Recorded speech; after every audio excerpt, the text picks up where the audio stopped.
On the grounds of the Israel Museum, this limestone model of 1st century Jerusalem enables visitors to retrace events that changed the world.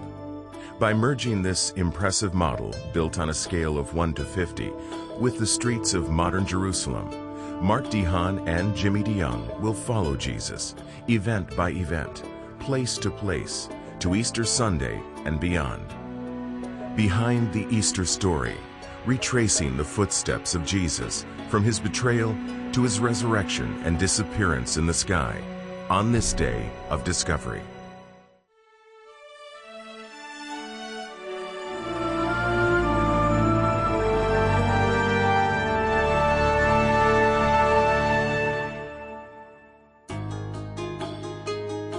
This is the land of the Bible, the modern city of Jerusalem. Using miniature limestone blocks, archaeologists, historians, and designers have built a scale model of 1st century Jerusalem to help us picture how it might have looked when Rome ruled the world. But more importantly, this model takes us behind the Easter story. It helps us to trace the flow of events of Jesus' last days in Jerusalem, events that changed our sense of time and history. Events that became the dividing line of BC and AD on our calendars. It was 1 week. It fell at the very center of human history. And today, Jimmy and I want to walk with you through the events as they unfolded. To provide some perspective, Jimmy's at the Israel Museum. I'm going to be on the street. And together we're going to trace those events as they unfolded. Events that ended up changing the very course of human history.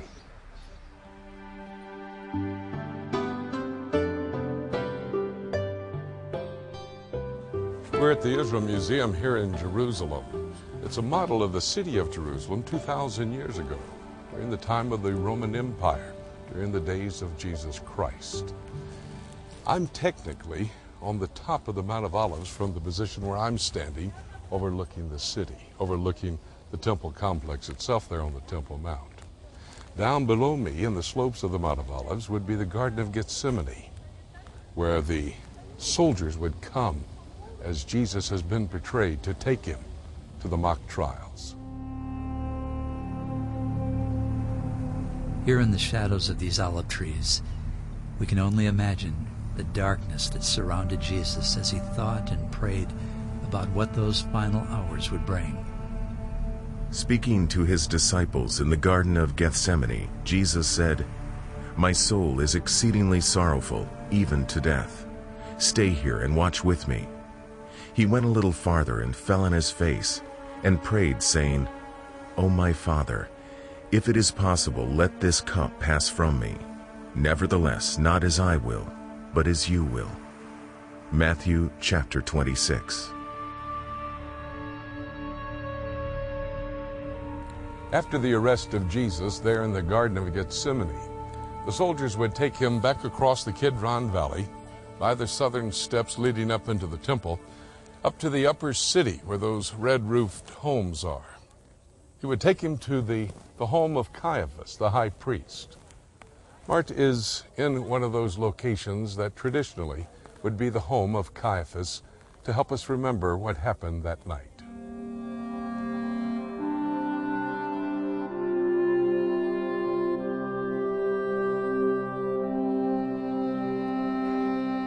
This gives us a good perspective on the area where Jesus was arrested in Gethsemane. Across the valley, just beyond the southeast corner of the old wall of Jerusalem, the green area is Gethsemane and the lower slopes of the Mount of Olives.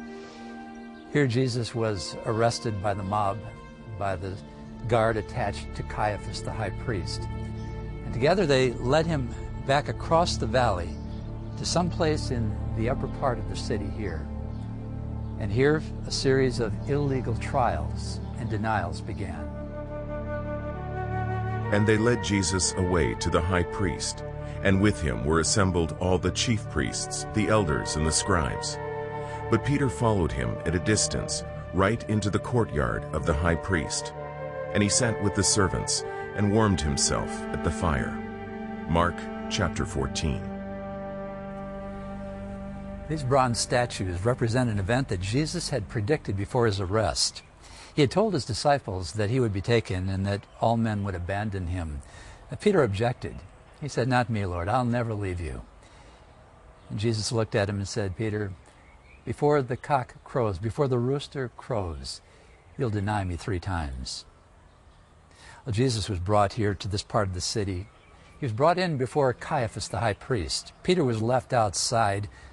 It was cold. He was warming himself by a fire, and a young servant girl thought that she recognized him and said, "Aren't you a friend of Jesus of Nazareth?" Peter found himself denying it. In fact, he vigorously denied it. And then Peter heard the cock crow.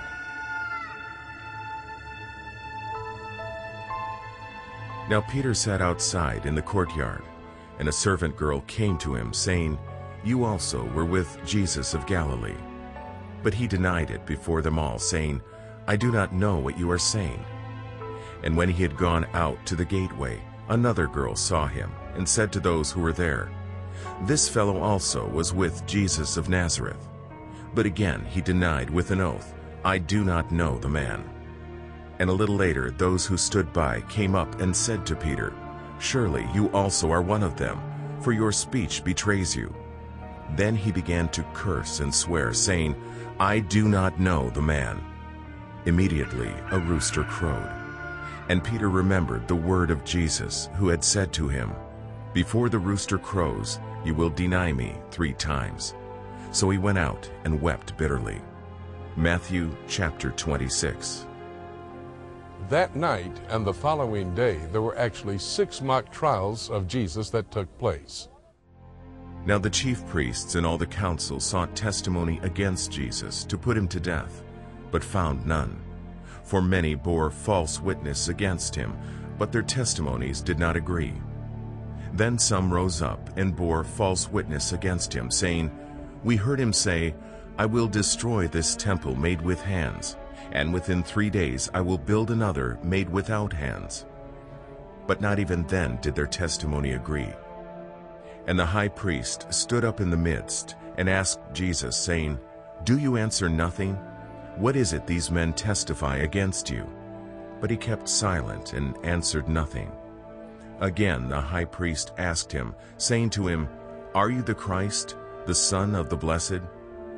Jesus said, 'I am. And you will see the Son of Man sitting at the right hand of the power, and coming with the clouds of heaven.' Then the high priest tore his clothes and said, 'What further need do we have of witnesses? You have heard the blasphemy. What do you think?' And they all condemned him to be deserving of death." Mark chapter 14. The first 2 religious trials would have taken place in the upper city, in the home of Caiaphas the high priest. And then the religious leaders would have brought Jesus here to Antonio's fortress, to Pilate's judgment hall, where the Roman soldiers would have held Jesus Christ. We go to Pilate's judgment hall and Mart, DeHaan.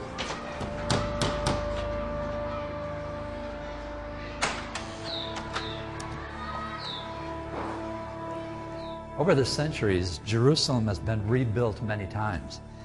So today, to come down to street level near the time of Christ, in the area of Antonia's fortress, we have to come down at least 30 feet below the present-day street level.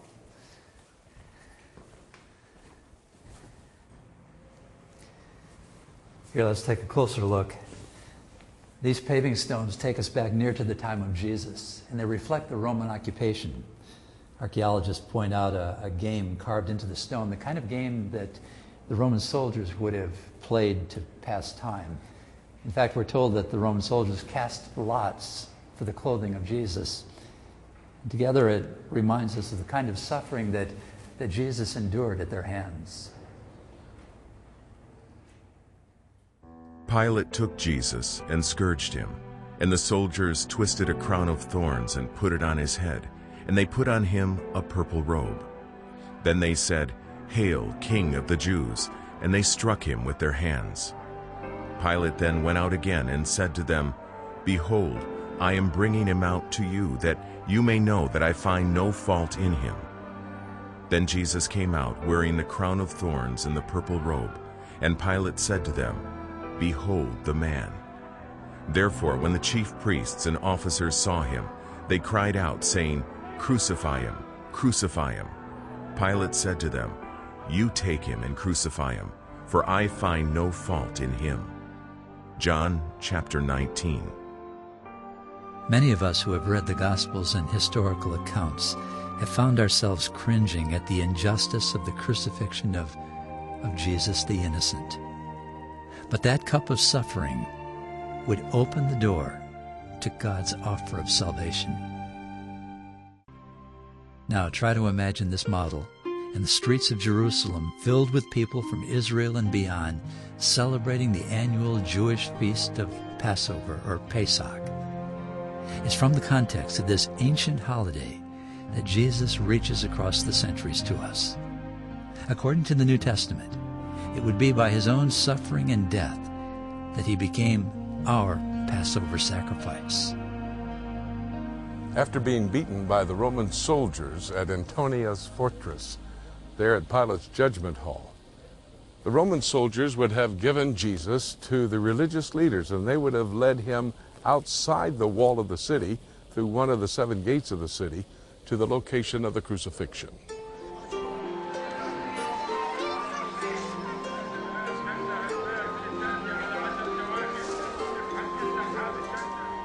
Here's a perspective of how Jerusalem has changed over the years. Just below the Damascus Gate is Hadrian's Gate. It dates from 135 AD. That shows how much Jerusalem's been built up over the years. Now, we don't know for sure exactly where Jesus was crucified, but one thing we do know, it was outside of the city walls. Execution could not have taken place in the holy city of Jerusalem. And he, bearing his cross, went out to a place called the Place of a Skull, which is called in Hebrew Golgotha, where they crucified him, and 2 others with him, one on either side, and Jesus in the center. John chapter 19.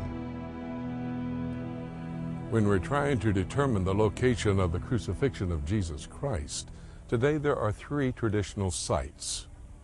Just outside the walls of the city there, to the west of the temple, would be the first site where today stands the Holy Sepulchre. Coming out of Damascus Gate and to the north of the Temple Mount and Antonia's fortress would be where this outcropping of rocks is located. That's Gordon's Calvary. And I believe personally that the death, the burial, and the resurrection of Jesus Christ would have taken place on the Mount of Olives, there where you can see across the Kidron Valley is the observation place where we stood overlooking the city. Right now we join Mart at Gordon's Calvary, just north of the Temple Mount, an ideal setting to remember the death, the burial, and the resurrection of Jesus Christ.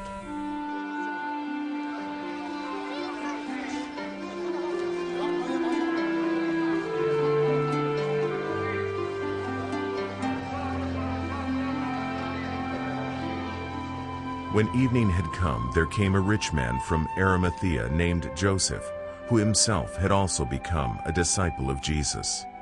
This man went to Pilate and asked for the body of Jesus. Then Pilate commanded the body to be given to him. When Joseph had taken the body, he wrapped it in a clean linen cloth and laid it in his new tomb, which he had hewn out of the rock. And he rolled a large stone against the door of the tomb and departed. Matthew chapter 27. Ken, what are the characteristics of the garden tomb that parallel the New Testament account? Well, we start off with the very fact, before we have the resurrection, we've got to have the crucifixion. And just outside this garden, before the garden in here was recognized as being a possibility of Joseph of Arimathea's garden, outside there was great excitement that they'd found Calvary or Golgotha outside the city wall at the grotto of Jeremiah, as one of the theologians said. But there is indeed the place of the skull just outside this garden. Ken Trustrail is one of the hosts of this popular site, which has been visited by hundreds of thousands over the past century. Not only is the tomb found here similar to the one in which Jesus' body was placed, but a nearby rocky hill has features that look like a human skull. Most archaeologists don't consider this the actual hill of Golgotha, nor do they believe that the tomb here is the one in which Jesus' body was laid. But as Ken explains, the features here give the visitor a feel for the setting described in the Bible.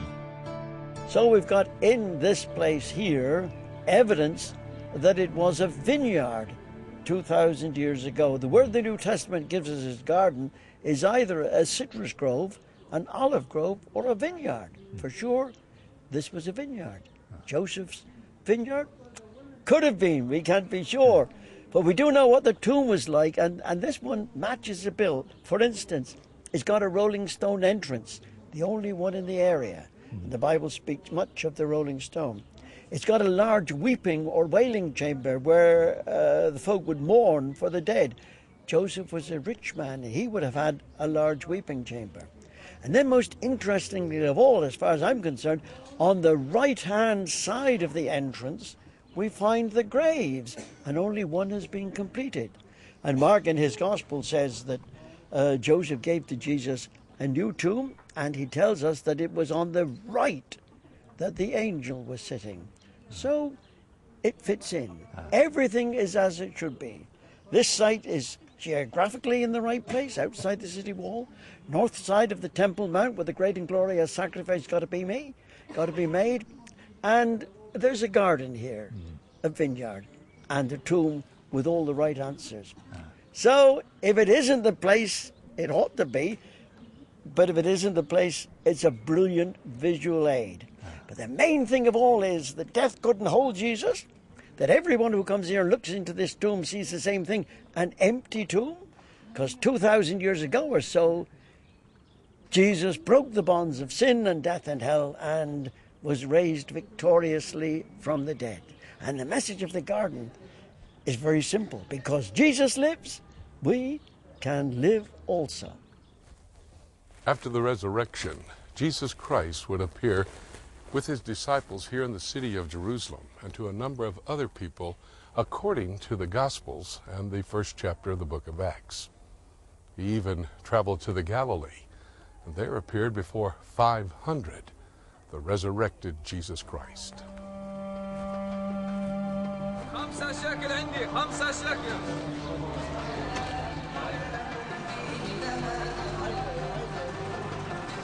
Suddenly there was commotion in Jerusalem. Not only had Mary and the women found the grave empty, but Jesus began to appear first to Mary. Peter met him. Then it was James. Thomas doubted, but Jesus appeared to the whole 12 and later met with them up in Galilee after his resurrection. Later, the Apostle Paul, in writing to the Corinthians, said that at one point Jesus appeared to over 500 individuals at one point. Most of them, Paul said, were still alive. So the reports, even at that point, could have been checked out about Jesus' resurrection.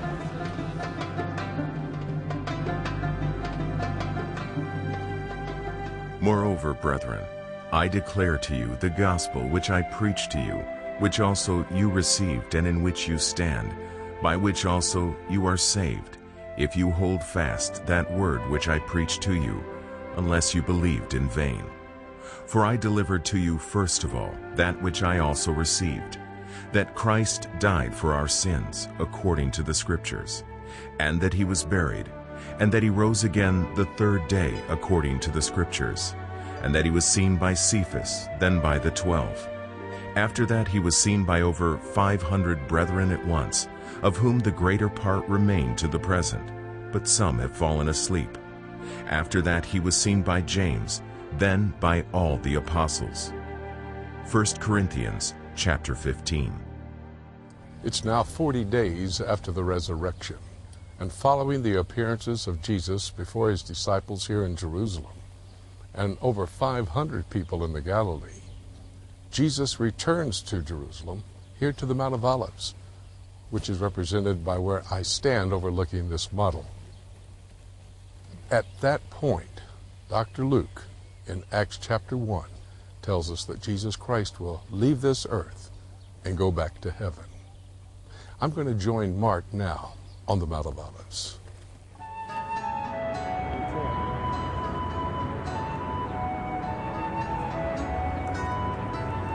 Hey, Jim. Hey, Mart. That didn't take long. Not at all. Hey, I found another way to look at the model. Man, Look at is this. a great sight. Look at this. Nice view, huh? Excellent. That looks like a full-scale model to me. That's the real thing. That's the real thing. And from here on the Mount of Olives, it's just exactly like it was as described in the Gospels across the Kidron Valley from the Temple Mount. It's a great place overlooking the city of Jerusalem just above the Garden of Gethsemane below, for us to rethink the key events in the last week, the Passion Week of Christ here on earth. We began with Jesus before the religious trials in the city of Jerusalem. And then it was on to Pilate, Herod, and back to Pilate before Jesus was led to one of the possible locations for the death, the burial, and the resurrection of Jesus Christ. After his resurrection, Jesus appeared a number of times before his disciples, made a trip to the Galilee, and in the Galilee over 500 people saw Jesus Christ alive. And then Jesus comes back here to the Mount of Olives to leave the earth to go to heaven. Jesus said to them, "It is not for you to know times or seasons which the Father has put in his own authority. But you shall receive power when the Holy Spirit has come upon you, and you shall be witnesses to me in Jerusalem and in all Judea and Samaria and to the end of the earth." Now when he had spoken these things while they watched, he was taken up, and a cloud received him out of their sight. And while they looked steadfastly toward heaven as he went up, behold, 2 men stood by them in white apparel, who also said, "Men of Galilee, why do you stand gazing up into heaven? This same Jesus, who was taken up from you into heaven, will so come in like manner as you saw him go into heaven." Then they returned to Jerusalem from the mount called Olivet, which is near Jerusalem, a Sabbath day's journey. Acts chapter 1. Walking among these ancient gravestones here on the Mount of Olives, it's quite a place to think about that last event.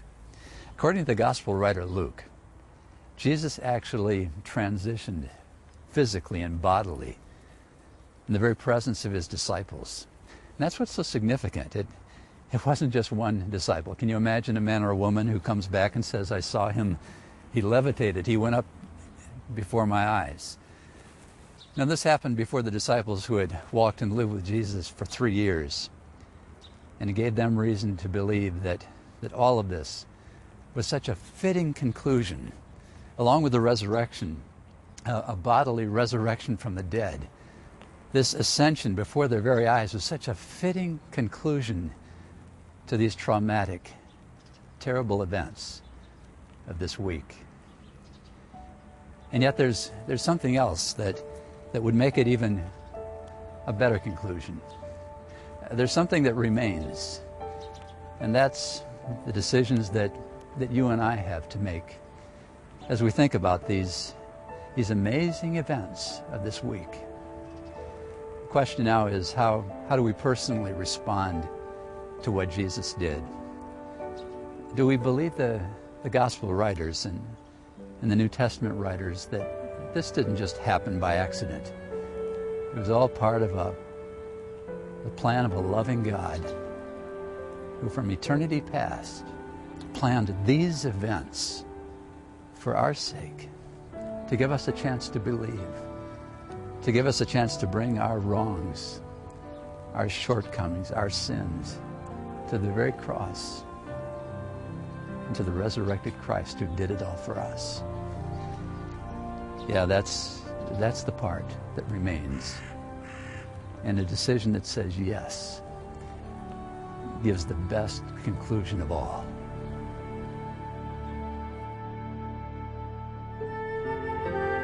He was in the world, and the world was made through him, and the world did not know him.